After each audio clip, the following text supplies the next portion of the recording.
तो मैंने उनको बोला कि मेरे भाई मुझे ये बता कि 2 अक्षर का भेद बताने वाला गुरु मिलेगा कहां। तब उस भाई ने कहा भाई पहले ज्ञान समझना पड़ेगा, ऐसे नहीं बताया जाएगा। तो मैंने कहा भाई मुझे ज्ञान समझने की जरूरत नहीं है, मुझे पता है जो कबीर साहब के ग्रंथ हैं, अनुराग सागर है, ये सब मैंने पढ़े हुए हैं, एक एक चीज को मैं जानता हूं, समझता हूं, मुझे केवल ये बता दो कि वो गुरु कहां मिलेगा। तब उन्होंने मुझे नाम प्रकाश ग्रंथ दिया और उस ग्रंथ को केवल मैंने 4 भेद पढ़ के ही समझ लिया कि आखिर हमसे गलती कहां पे हो रही है, कहां पे हम समझ नहीं पा रहे हैं कि करना क्या है। मैंने तो उसके आगे भी ग्रंथ नहीं पढ़ा, वही 4 भेद पढ़ के उस ग्रंथ को बंद करके रख दिया। जो चीज चाहिए थी वो समझ में आ गई। अब केवल और केवल गुरु की दया चाहिए। तो कुछ समय के बाद भंडारा होना था, लगभग 1-1.5 महीने के बाद। तो मैंने इंतजार किया कि कब भंडारा होगा और कब मैं जाऊंगा, नामदान लूंगा। तो इंतजार की घड़ियां खत्म हुई और वो दिन आ गया जब मैंने गुरु के दर्शन करने जाना था, गुरु से नाम लेने जाना था। और मैंने मन में पक्का फैसला कर लिया था कि अब मैं लौट के नहीं आऊंगा, अब आश्रम पे ही रह के गुरु की सेवा करूंगा और अपना भजन करूंगा, नाम सिमरन करूंगा। तो मैं अपने मैनेजर को बोल के गया था कि अगर मैं 10-15 दिन में नहीं आया तो भाई मेरी जगह किसी और बंदे को रख लेना, कंपनी का नुकसान मत होने देना। तो जब मैं सारा सामान लेके अपना गुरुजी के पास पहुंचा और वहां पे उनको देख के निहाल हो गया, बंदी छोड़ने दया भी कर दी, नामदान बख्शा, तो आप सोच भी नहीं सकते कि क्या हालत हुई उस वक्त। लेकिन गुरुजी ने वहां रुकने की परमिशन नहीं दी। उन्होंने बोला नहीं, जो काम कर रहे हो वो काम करो, काम करते करते सिमरन करो। तो मैंने गुरुजी के वचन को काटना उचित नहीं समझा और मैं वापस नामदान की बख्शिश लेके मैं वापस अपने काम पे आ गया और मैंने फिर से अपने काम में मन लगा के अपना सिमरन और काम दोनों करना शुरू कर दिया। ध्यान करते करते करते करते जब पहली बार मुझे अनुभव हुआ उस अखंड शब्द का, तो क्या बताऊं मेरे भाई, मेरे दिल से आवाज आई कि अरे यही तो वो है जिसको सब पागलों की तरह ढूंढ रहे हैं। कोई जंगलों में भाग रहा है, कोई गुफाओं में छुप के बैठ रहा है, कोई कुएं में छलांग लगा देता है, उल्टा लटक जाता है। अरे इसी के लिए तो सब भटक रहे हैं। हे मेरे भगवान, ये चीज तो सबको मिलनी ही मिलनी चाहिए। जैसे प्यासा ही समझ सकता है कि किसी दूसरे प्यासे की क्या हालत हो रही होगी, एक वो इंसान कभी प्यासे की हालत नहीं समझ सकता जिसको कभी प्यास का अनुभव भी ना हुआ हो, जो कभी प्यासा ही ना रहा हो। उस दिन इतना रोना आया कि हे बंदी छोड़, इस चीज के लिए हम दर दर भटक रहे हैं। ये चीज तो सबको प्राप्त होनी ही होनी चाहिए, चाहे पैसा ना हो, इज्जत मान बढ़ाई ना हो, मकान दुकान ना हो, कुछ भी ना हो जीवन में वो चलेगा, लेकिन ये होना ही होना चाहिए। इसके बिना सब कूड़ है, कूड़ा है। ये चीज होनी ही होनी चाहिए। उसी दिन मैंने गुरुजी को फोन करके हर बात बताई और उनसे सत्संग करने की परमिशन मांगी। तो गुरुजी ने तनिक भी देर ना करते हुए साफ बोल दिया कि जाओ खुला सत्संग करो, कहीं भी सत्संग करो, मेरा आशीर्वाद तुम्हारे साथ है।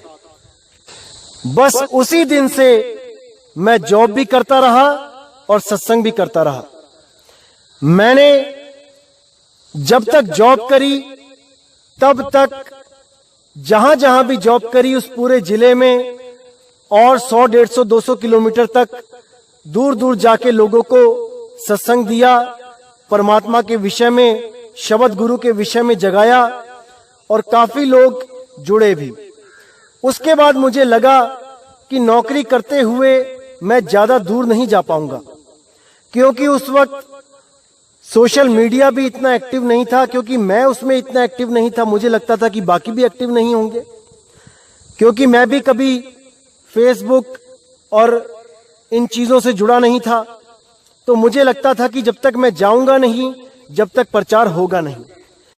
इसलिए मैंने 2013 में रिजाइन देके खुला प्रचार, खुला सत्संग शुरू कर दिया और पूरे भारतवर्ष में हर स्टेट में जा जाके लोगों से मिलके उनको कबीर वाणियां, मदन साहिब की वाणियां, बाबा नानक की वाणियां एक पन्ने पे फोटोकॉपी करके बांटना शुरू किया, उनको जगाना शुरू किया।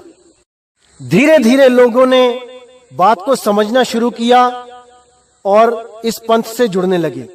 लेकिन उन लोगों को भी जोड़ने के लिए कम से कम 1-1 साल समझाना पड़ा। कईयों को तो 2-2 साल तक समझाया, तब उनकी समझ में आया और तब वो यहां आके नाम ले पाए। तो मुझे बड़ी हैरानी हुई कि इतने संतों ने प्रचार किया और 1-1, 2-2 साल में अगर ये लोग समझेंगे तो कितने साल तक हम प्रचार कर सकते हैं और कितने लोगों को जगा सकते हैं। हमेशा इसमें उधेड़ बुन में ही लगा रहता था मैं कि कैसे ये संदेश पहुंचेगा घर घर तक, कैसे मालिक की आवाज घर घर तक पहुंचेगी।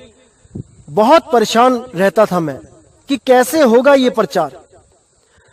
तो धीरे धीरे करके मैंने अपनी चारों गद्दियों के जो सत्संगी थे उनको ढूंढना शुरू किया, उनसे बात करना शुरू किया और उनको भी मैंने ये समझाने की कोशिश करी कि अगर 2000 भाई भी मिलके 100-100 रुपया महीना भी दे दें तब भी 2 लाख रुपए हो जाता है और 2 लाख रुपए में हम 2 महीना इकट्ठा करके 4 लाख में 10 मिनट का प्रोग्राम टीवी में दे सकते हैं। हर दूसरे महीने भी दे तब भी कोई दिक्कत नहीं है।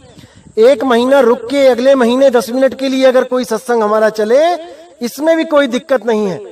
कम से कम घर घर में वो चैनल पहुंचेगा तो सही, वो सत्संग किसी के कान में पड़ेगा तो सही। और संस्कारी जीव को 10 मिनट भी नहीं, वो तो एक पल में सत्संग सुनते ही जाग जाता है कि ये मेरे कल्याण के लिए है कि नहीं। एक पल में समझ जाता है संस्कारी जीव, लेकिन उस तक बात पहुंचे तो सही। नहीं समझ में आ रहा था कि क्या किया जाए, क्योंकि उन भाइयों ने भी विशेष रुचि नहीं दिखाई 100-100 रुपए देने में भी। तो मैं बहुत परेशान रहा कि क्या किया जाए, कैसे किया जाए। फिर हार के मैंने ये सोचा कि अब मुझे ही कुछ करना पड़ेगा। तो मैंने कनाडा जाने का विचार बनाया कि मैं कनाडा जाता हूं और वहां जाके ट्रक ड्राइविंग करूंगा, क्योंकि वहां पर केवल ट्रक ड्राइविंग में ही अच्छे पैसे बन सकते हैं, बाकी नौकरियों के मुकाबले, बाकी किसी लेबर कैटेगरी के मुकाबले। क्योंकि मेरे काफी फ्रेंड्स जो कनाडा गए हैं उन्होंने बताया कि हम यहाँ पे काफी अच्छे पैसे कमा रहे हैं, हम 2.5 लाख रुपए बचा भी लेते हैं।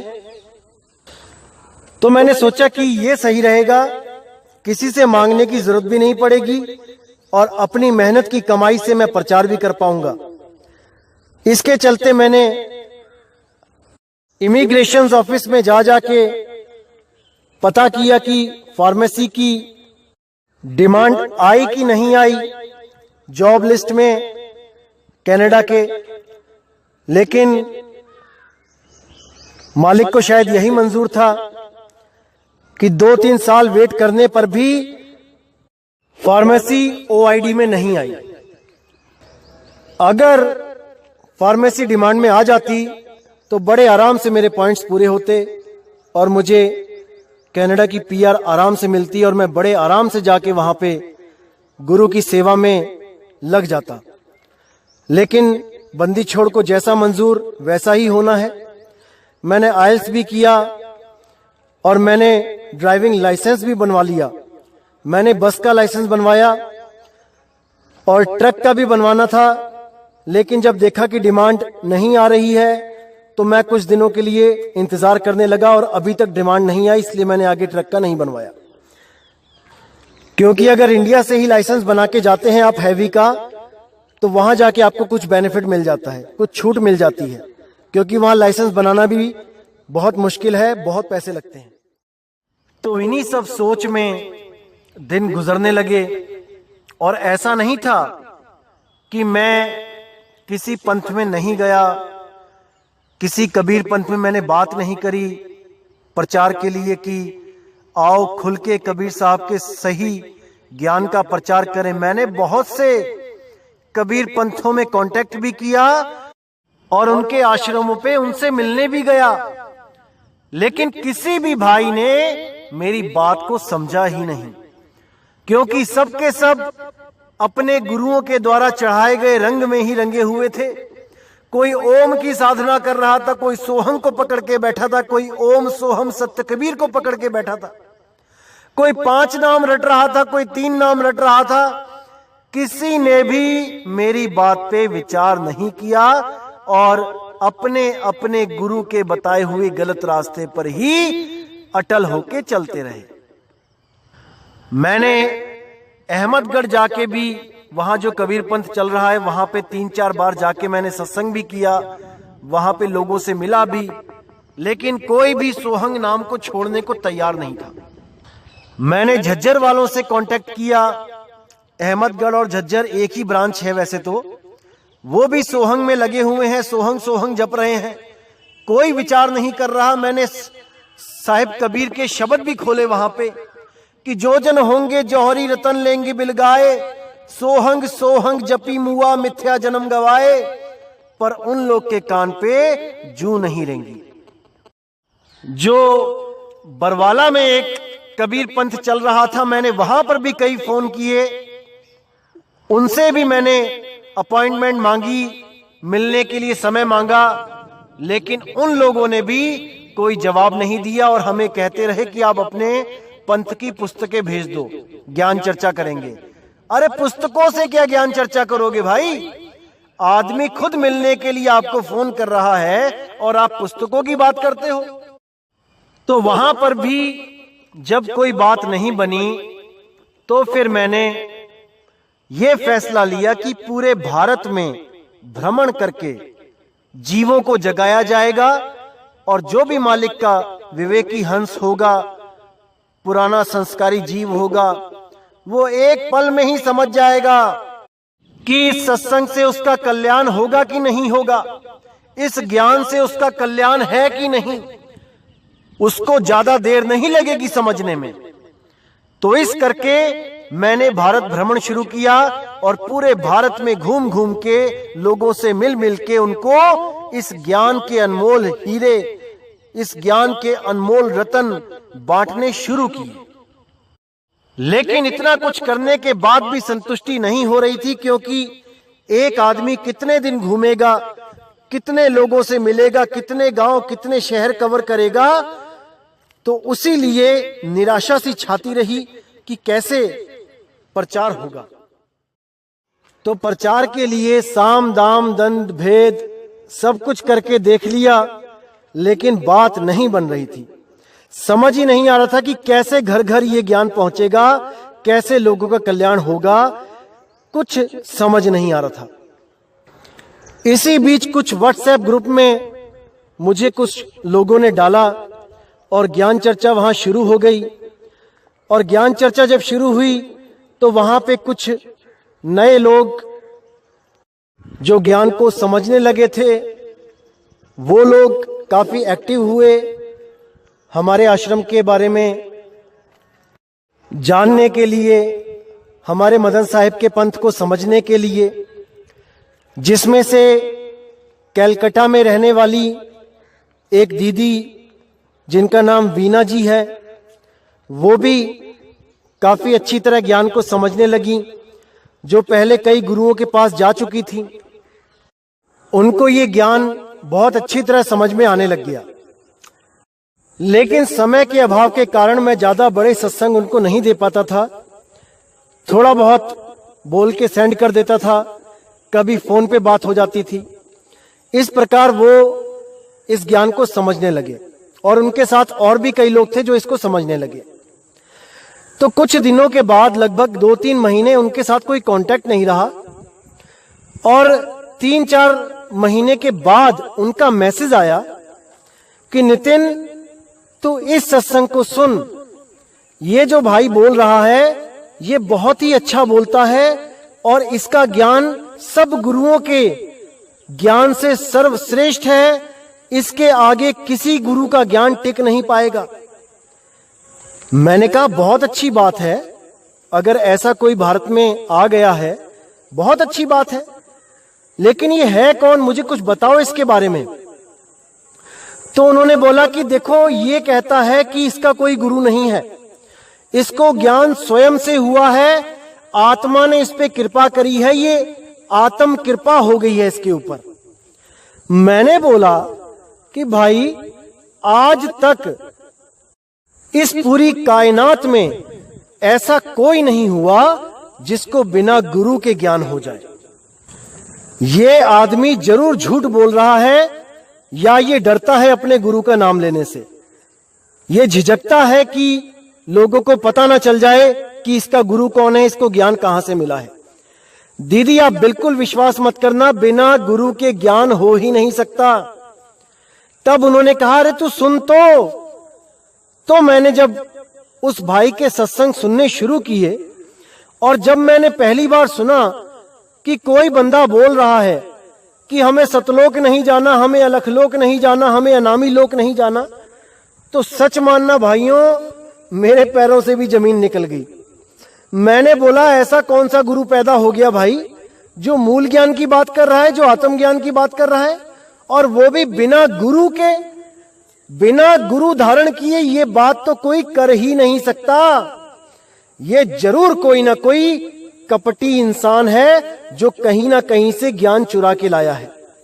अब मैंने इसकी खोज पड़ताल शुरू करी। मैंने इसकी फोटो, जो ये वीडियो डालता है, उसका स्क्रीनशॉट लेके जब मैंने अपने ग्रुप्स में सेंड करी, जो हमारे गुरु भाइयों के ग्रुप हैं, और मैंने उनको बोला कि पता करो ये कौन है, तब हनुमानगढ़ का मेरा एक सत्संगी भाई है, जिसकी वजह से ये स्वयंभू आत्मज्ञानी मेरे कांटेक्ट में आया था, और लगभग 5-6 महीने इसने 3-3, 4-4 घंटे मुझसे ज्ञान समझा, आत्मज्ञान प्राप्त किया, और गुरुजी से जाके दिल्ली में नामदान भी लिया। जब इसकी पोल खुली तब मुझे इतनी हैरानी हुई इस भाई पे कि अरे मेरे भाई, अगर तुमने ज्ञान ही बांटना है लोगों को, तो ऐसा तो मत करो कि जहां से ज्ञान प्राप्त किया है उनको नीचा दिखा के खुद ऊंचे हो जाओ। अरे गुरु के चरण धो के पिए हैं तुमने वहां पे जहां तुमने नाम लिया गुरु से, और तुम ऐसे कपटी हो कि परमात्मा तुम्हारी शक्ल भी ना दिखाए किसी को। तुम्हारी शक्ल देखते ही 2 जग में चला जाएगा, वो तो तुम्हारी शक्ल देखने वाला तक नरकों में चला जाएगा, क्योंकि तुमने उस पंथ से दगाबाजी करी है जहां से सारा ज्ञान अर्जित किया है। भाई, किताबी ज्ञान तो अर्जित कर लिया, अनुभव ज्ञान तुम्हें सपने में भी नहीं हो सकता। जिस आत्मा की तुम बातें करते हो, सपने में भी नहीं जान सकते उस आत्मा का अनुभव क्या होता है। बातें जितनी मर्जी करते रहो, वाहवाही कितनी भी लूट लो, लेकिन अंत समय में तुम अकेले होगे, अकेले, और तुम्हारे पास कोई विधि नहीं होगी बचने की। याद रखना इस बात को। और आज जिस वाहवाही में तुम ठग रहे हो अपने आप को, वो वाह करने वाले लोग भी तुम्हारा साथ नहीं दे पाएंगे। अकेले ही लड़ना पड़ेगा उस मौत से। याद रखना मेरे भाई। ये मैं उसी आत्मज्ञानी के लिए बोल रहा हूं जिसके बारे में मैं पिछले सत्संगों में कई बार बोल चुका हूं। तो जब उस दीदी ने इस स्वयंभू आत्मज्ञानी की खूब प्रशंसा करी, तो मैंने उनको बोला कि ये स्वयं से ज्ञान नहीं बोल रहा है, इसने ये ज्ञान प्राप्त किया है और हमारे ही पंथ से किया है, मैंने ही इसको सारा समझाया है। तब उनको यकीन नहीं हुआ। फिर मैंने उनको बोला कि इसका मुझे नंबर दे दो, मैं अभी क्लियर कर देता हूं कि ये कौन है और इसको कैसे ज्ञान प्राप्त हुआ है। लेकिन उस दीदी ने मुझे नंबर नहीं दिया, क्योंकि इस भाई ने उनको इस बंधन में डाला था, कोई कसम दी थी कि मेरा नंबर किसी को मत देना, और जो मैं आपको मेल भेज रहा हूं, प्रथम नाम दे रहा हूं, उसको समझने के बाद डिलीट कर देना। देखो कितना डरता है, इतना डर है इसको कि मेरी साधना, जो प्रथम साधना है, वो लीक ना हो जाए, वो किसी को पता ना लग जाए। और साधना के नाम पे क्या है वो भी आपको मैं बताऊंगा आने वाले सत्संग में कि क्या देता है ये। इतना भ्रमित कर दिया था इस भाई ने सबको, लेकिन शुक्र है बंदी छोड़ का, जो सब लोग अब जाग रहे हैं और जो लोग इससे नाम ले चुके हैं वो तक हमारे सत्संग सुन के अब वापस घर को लौट रहे हैं। नहीं तो इसने ऐसा भ्रमित कर दिया था सबको कि लहर अपदाना। तो जब मैंने इस भाई को फोन किया और इसने बोला हेलो, और उसके बाद जब मैंने अपना नाम बताया कि मैं नितिन बोल रहा हूं, तब इस भाई की मानो जुबान ही कट गई, इसके मुंह से आवाज ही नहीं निकली और 20-25 सेकंड तक ये फोन कान से लगाए खड़ा रहा, इसकी बोलती बंद हो गई। क्योंकि दोस्तों ये आपके सामने ज्ञानी बन सकता है। अगर कोई चोर किसी दुकान से कोई सामान चोरी करे तो वो गलियों में जाके तो बेच सकता है, लेकिन उसी दुकानदार के आगे जाके वो बेच नहीं सकता। वो चुपचाप गर्दन झुकाए खड़ा मिलेगा, वो आगे एक शब्द नहीं बोल सकता, क्योंकि दुकानदार अपने सामान को पहचानता है। इसी तरह इसकी हालत हो गई और ये एक शब्द भी आगे नहीं बोल पाया। जब मैंने वो रिकॉर्डिंग उस बहन को भेजी तब वो भी हैरान हो गई कि इस आत्मज्ञानी भाई के मुंह से शब्द क्यों नहीं निकला। तब उसको यकीन आया कि ये झूठा इंसान है, ये झूठ बोल रहा है। तब उस बहन ने ही मेरे अंदर ये भावना पैदा करी कि नितिन, अब तू ही बचा सकता है इन लोगों को उसके जाल से, नहीं तो ये सबको भरमा देगा। और जितने भी लोगों के दिलों में संतों के लिए प्यार है, संतों के लिए श्रद्धा है, ये सब संतों को कालदूत घोषित करवा के सबके मन से इन संतों के लिए प्रेम खत्म करवा देगा। तब मैंने इसके सत्संग सुनने शुरू किए और इसके सत्संगों में जहां पे भी वीक पॉइंट था मैंने उसको सबके सामने रखा। तब जो लोग इसको सुनते थे वो भी आश्चर्य में पड़ गए कि अब ये नया भाई कौन आ गया, क्योंकि वो मदन पंथ को तो जानते ही नहीं थे। क्योंकि मदन पंथ तो वो गुप्त पंथ था जो कबीर साहब ने प्रकट करना था 12वें पंथ के नाश के बाद। मूल ज्ञान तब लग छुपाई, जब लग 12 पंथ ना मिट जाई। तो वो तो प्रकट तभी होना था जब 12वें पंथ का नाश होना था। इसलिए बंदी छोड़ने ये समय चुना जब इस भाई का भी अज्ञान का सफाया करना था और 12वें पंथ का भी सफाया होना था। यही वक्त उन्होंने चुना। और जब मैंने इसके सत्संग सुनने शुरू किए और इसने एक सत्संग में कबीर साहब को भी कालदूत घोषित कर दिया, तब यकीन मानना दोस्तों, मैं अपने दिल का हाल नहीं बता सकता आपको। और उस बंदी छोड़ को पता है कि नितिन अपने लिए कितनी भी गालियां सुन सकता है बिना हाय करे, लेकिन अपने गुरु वैराग साहिब और अपने मालिक कबीर साहब के खिलाफ एक शब्द नहीं सुन सकता। और जिस दिन मैंने इसका सत्संग सुना जिसमें इसने कबीर साहब को काल का दूत घोषित कर दिया, उसी दिन मैंने YouTube चैनल बना दिया और वो दिन 13 अक्टूबर था। मुझे नहीं पता था कि क्या तारीख है, क्या सन है, कुछ नहीं पता था। बस उसी दिन निश्चय कर लिया कि इसके अज्ञान की जड़ें हिला के रख देनी है। और मुझे नहीं पता था कि 12वें पंथ का भी सफाया 11 तारीख को हो चुका है। मैंने ध्यान भी नहीं दिया था, क्योंकि मुझे उन संतों से कोई लेना देना ही नहीं था जो जेलों में जा चुके हैं। मुझे कोई फर्क नहीं पड़ना था कि उनको सजा हुई है कि रिहाई हुई है। मुझे तो बस ये समझ में आ रहा था कि इस काल दूत को सही सबक सिखाना है, जो परमात्मा मालिक बंदी छोड़ कबीर साहब को कालदूत बोल रहा है। बस उसी दिन से मैंने संतों की वाणियों के सही अर्थ रख के, उनकी वाणियों पे गहन विचार आपके सामने रख के सत्संग शुरू किए। और मालिक की ऐसी दया हुई कि वो बहन भी हर चीज समझ गई, जिसकी वजह से ये YouTube चैनल बना है।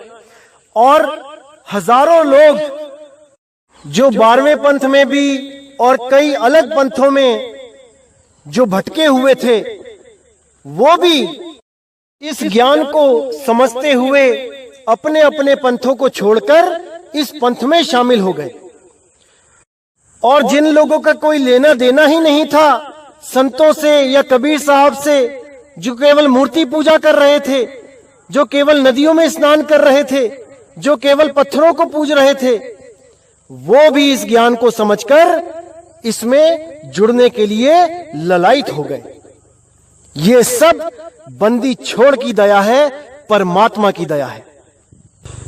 तो जैसा कि मुझे नहीं पता था कि 12वां पंथ कब खत्म हो रहा है, और मुझे नहीं पता था कि मैंने कब YouTube चैनल बनाया, और मुझे कभी ध्यान देने की जरूरत भी ना पड़ती कि मैंने किस तारीख को चैनल बनाया या कब 12वें पंथ को खत्म किया गया परमात्मा के द्वारा। मुझे नहीं पता था और ना ही मुझे कभी पता चलता। लेकिन खुशी की बात यह है कि स्वयं 12वें पंथ के ही काल दूतों ने मुझे फोन किया और मुझे कंपेल किया ये बताने के लिए कि मैंने कब चैनल बनाया और कब 12वां पंथ खत्म हुआ। तो मैं भी हैरान हो गया देख के कि 11 तारीख को जो सजा मिली 12वें पंथ के कालदूत को, उसी के अगले 2 दिन बाद हमारा YouTube चैनल बना है। हैरान हो गया मैं। ये बंदी छोड़ की दया होती है। देखो, ये उसके इशारे होते हैं। अब इन इशारों को जो समझ जाता है वो काल जाल से निकल जाता है। इसी प्रकार उन्हीं के द्वारा बताने पे ये वाणी भी सिद्ध हो गई कि मूल ज्ञान तब लग छुपाई, जब लग द्वादश पंथ ना मिट जाई। यानी कि जब तक 1% भी आस रहेगी कि 12वां पंथ अभी नहीं मिटा है, जब तक मूल ज्ञान को उजागर नहीं करना है। अब उम्र कैद हुई है आखिरी सांस तक, तो अब मूल ज्ञान को प्रकट करने का समय आ गया था। इसलिए मालिक की दया से उस पंथ के खत्म होने के साथ ही इस पंथ का उजागर हो गया। ऐसा नहीं है कि यह पंथ चल नहीं रहा था, ये चल रहा था, लेकिन गुप्त तरीके से प्रकट नहीं था ये कहीं भी। अब ये सारी दुनिया के आगे प्रकट हो गया है। जैसे सूरज सुबह को ही उगता है, ये आपका भ्रम है। सूरज होता ही है लेकिन छिपा होता है। सुबह को तो सूरज प्रकट हो जाता है सबके सामने। इसका मतलब ये नहीं कि सूरज सुबह को ही पैदा हुआ है। कई लोगों को भ्रम है कि मदन साहिब का पंथ अब चला है कि पहले से चल रहा है, 13वां पंथ अब शुरू हुआ कि पहले से हुआ है। अरे भाई, वो शुरू पहले से ही है, लेकिन सारी दुनिया के आगे प्रकट अब हुआ है, 12वें पंथ खत्म होने के बाद। इसी प्रकार दोस्तों, कई वाणियां ऐसी होती हैं जो बहुत गुप्त होती हैं, जिसमें बहुत भेद होता है, जल्दी नहीं समझ सकता उन वाणियों को कोई भी। इसी तरह एक वाणी और है जो रहस्य बनी हुई थी आज तक, उसको भी क्लियर कर देते हैं। वाणी है 5505 जब कलयुग बीत जाए, महापुरुष फरमान तब जग तारण को आए। अब इस वाणी पे विचार करना है मेरे भाई कि महापुरुष फरमान तब, यानी महापुरुष की तरफ से एक फरमान आएगा, ना कि वो महापुरुष स्वयं इस दुनिया में आ जाएगा। इतना मूर्ख बना दिया इन लोगों ने इस वाणी को रख के। आज आपके सामने ये वाणी क्लियर करता हूं। 5505 जब कलयुग बीत जाए, महापुरुष फरमान तब जग तारण को आए, यानी उस महापुरुष के द्वारा फरमान दिया जाएगा कि वो जग तारने को आएगा। और मेरे भाई, जिस दिन मुझे पहली बार बंदी छोड़ के दर्शन हुए हैं सपने में, उस वक्त मैं 8वीं क्लास में था और उस वक्त जो सन था वो 1997 था। आप जब पूरा हिसाब लगा के देखेंगे कि कलयुग के 5505 साल कब पूरे होते हैं, तब आपको समझ में आ जाएगा कि 1997 को ही ये 5505 पूरे हो रहे हैं।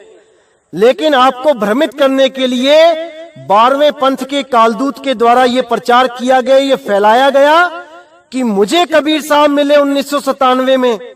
अरे भाई, अगर तुम्हें कबीर साहब मिले 1997 में तो तुम कबीर कैसे हो गए? अगर मुझे कोई बंदा मिला तो वो बंदा मैं कैसे हो गया? आज इन 12 पंथ के कालदूतों से या उनके चेलों से कोई पूछे कि 1997 में जब कबीर साहब उस कालदूत को मिले तो वो कालदूत कबीर कैसे हो गया, तो ये लोग क्या जवाब देते हैं कि कबीर की आत्मा उस कालदूत में आ गई और उस कालदूत की आत्मा सतलोक को चली गई। हैरानी होती है मुझे जब ये लोग कबीर साहब को भी प्रेत की तरह किसी 5 तत्व के शरीर में घुसाने से भी नहीं झिझकते। जब गीता ज्ञान दाता की बात करते हैं तो कहते हैं कि गीता ज्ञान दाता यानी ब्रह्म काल उस कृष्ण जी के शरीर में घुस गया प्रेत की तरह। अरे तुमने भी कहां छोड़ा है कबीर साहब को? तुमने भी तो प्रेत बना दिया कबीर साहब को, जो तुम्हारे गुरु के अंदर घुसा हुआ है अभी भी। शर्म आनी चाहिए तुम लोगों को। क्या साहिब के पास इतनी भी शक्ति नहीं कि वो एक शरीर बना ले तुम्हारे गुरु के जैसा, जो 5 तत्व का ना हो? शर्म आनी चाहिए। अरे 4 दाग से सतगुरु न्यारा, अजरो अमर शरीर, कोई गाडे कोई अग्नि जरावे, ढूंढ ना पायो शरीर, जपोरे मन केवल नाम कबीर, केवल नाम कबीर। साहिब बंदगी। तो ऐसे भरमाने वाले मेरे भाइयों बहुत मिलेंगे, आपने बिल्कुल नहीं भरमना है। मैं इस चीज को इतना इंपॉर्टेंट नहीं समझता हूं कि 1997 में जो मुझे दर्शन हुए हैं मालिक के, वो ही सत्य है। मैं इससे भी नहीं मानता कि इससे किसी का कल्याण होगा।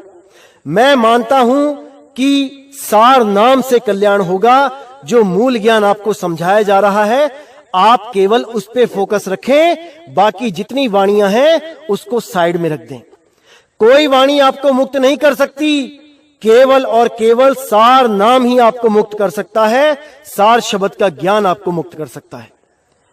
इसलिए मेरे भाई, वाणियों में ना उलझते हुए केवल सार नाम पे ध्यान दो। साहिब ने बोल ही रखा है, जब बीतेंगे 5505 तब मेरा वचन ये होगा साचा, और ये वचन साचा हो चुका है। केवल आपको सार नाम बताने के लिए ये वाणियां बोली गई हैं कि सही समय आने दो मेरे बच्चों। हर घर में ये प्रचार होगा, हर बच्चे को उसके पिता की आवाज सुनेगी और वो हमेशा के लिए इस काल के लोक को, इस मृत्यु लोक को छोड़ के अपने निज स्वरूप को, अपने निज नाम को प्राप्त करने के लिए ललायित हो जाएंगे, दौड़ पड़ेंगे अपने परमात्मा को मिलने के लिए। इंतजार करो मेरे भाइयों, सब कुछ मिलेगा, सही समय आने पर ही मिलेगा। तो मेरे भाई, इसी के साथ आज का सत्संग मैं समाप्त करता हूं और उम्मीद करता हूं कि हर भरम से आप बाहर निकलें और हर चीज को बिल्कुल सही दृष्टि से देखें, कहीं भी भ्रमित होने की जरूरत नहीं है मेरे भाई, नहीं है। साहिब बंदगी सतनाम। जय गुरु बंदी छोड़ वैराग साहिब, जय गुरु बंदी छोड़ साधु शरण साहिब, जय गुरु बंदी छोड़ बाबा मदन साहिब, जय जय गुरु बंदी छोड़ सतगुरु सत्य कबीर साहिब की सदा ही जय हो, सदा ही जय हो मेरे मालिक की। साहिब बंदगी सतनाम।